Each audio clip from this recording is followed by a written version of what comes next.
ದಸರಾ ಬಂದೇ ಬಿಟ್ಟಿದೆ. ನಾವೆಲ್ಲ ಲೈಟಿಂಗ್ಸ್ ನೋಡ್ಕೊಂಡು ಫ್ಯಾಮಿಲಿ ಜೊತೆ ಕಾರ್ಯಕ್ರಮಗಳನ್ನ ಅಟೆಂಡ್ ಮಾಡ್ಕೊಂಡು ತುಂಬಾ ಎಂಜಾಯ್ ಮಾಡ್ತಿದೀವಿ ಅಲ್ವಾ.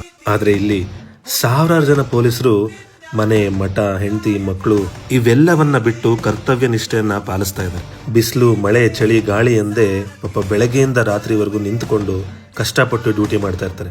ಈ ವಿಡಿಯೋನ ತುಂಬಾ ಜನ ಪೊಲೀಸರು ಅಥವಾ ಪೊಲೀಸ್ ಫ್ಯಾಮಿಲಿ ಅವರು ನೋಡ್ತಾ ಇರ್ತೀರಾ. ನಿಮ್ ಜೊತೆ ನಾವಿದೀವಿ. ಬರೀ ಪೊಲೀಸರಿಗಷ್ಟೇ ಅಲ್ಲ, ಪೊಲೀಸರ ಫ್ಯಾಮಿಲಿಗೂ ಕೂಡ ತುಂಬಾ ದೊಡ್ಡ ಥ್ಯಾಂಕ್ಸ್ ಅನ್ನ ಹೇಳಕ್ ಇಷ್ಟಪಡ್ತೀನಿ. ನಾನು ತುಂಬಾ ಕಡೆ ಎಷ್ಟೊಂದ್ ಜನ ಪೊಲೀಸರ ಜೊತೆ ವಾದ ಮಾಡ್ತಿರೋದು, ಜಗಳ ಮಾಡ್ತಿರೋದನ್ನ ನೋಡಿದೆ. ತುಂಬಾ ಬೇಜಾರಾಯ್ತು. ಸ್ನೇಹಿತರೆ, ಅವರು ನಮ್ಮ ತರನೇ ಮನುಷ್ಯರು. ಅವ್ರೇನ್ ಸೂಪರ್ ಮ್ಯಾನ್ಗಳಲ್ಲ. ಮೇಲಧಿಕಾರಿಗಳ, ಜಿಲ್ಲಾಡಳಿತದ ಆದೇಶವನ್ನ ಪಾಲನೆ ಮಾಡ್ತಿರ್ತಾರೆ. ಅವ್ರಗಳಿಗೂ ಒಂದು ಮನಸ್ಸು ಅಂತ ಇರುತ್ತೆ. ಅವ್ರಿಗೂ ಕೂಡ ಸ್ಟ್ರೆಸ್, ಆಂಗ್ಸೈಟಿ ಎಲ್ಲ ಆಗುತ್ತೆ. ಸೊ ಈ ವಿಡಿಯೋ ಮುಖಾಂತರ ಏನ್ ಹೇಳಕ್ ಇಷ್ಟಪಡ್ತಾ ಇದ್ದೀನಿ ಅಂದ್ರೆ, ದಯಮಾಡಿ ಪೊಲೀಸರ ಹತ್ರ ಯಾರು ವಾದ ಮಾಡಕ್ ಹೋಗ್ಬೇಡಿ, ಜಗಳ ಮಾಡ್ಬೇಡಿ. ಅವ್ರಿರೋದು ನಮಗೋಸ್ಕರ, ನಮ್ಮ ಸುರಕ್ಷತೆಗೋಸ್ಕರ.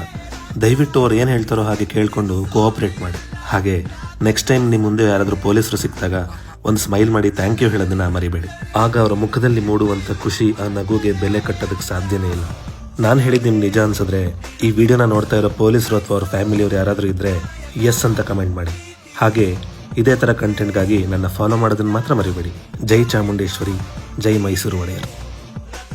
ನಿಜವಾಗ್ಲೂ ಹೆಮ್ಮೆ ಅನ್ಸುತ್ತೆ ನಮ್ಮ ಕರ್ನಾಟಕ ಪೊಲೀಸ್ ಮೇಲೆ. ದಸರಾ ಡ್ಯೂಟಿಲಿ ಯಾರು ಕಷ್ಟ ಪಡ್ತಾ ಇದ್ರೆ ಅವ್ರಿಗೆ ಈ ವಿಡಿಯೋ ಡೆಡಿಕೇಟ್ ಮಾಡ್ತಾ ಥ್ಯಾಂಕ್ ಯು ಸೋ ಮಚ್.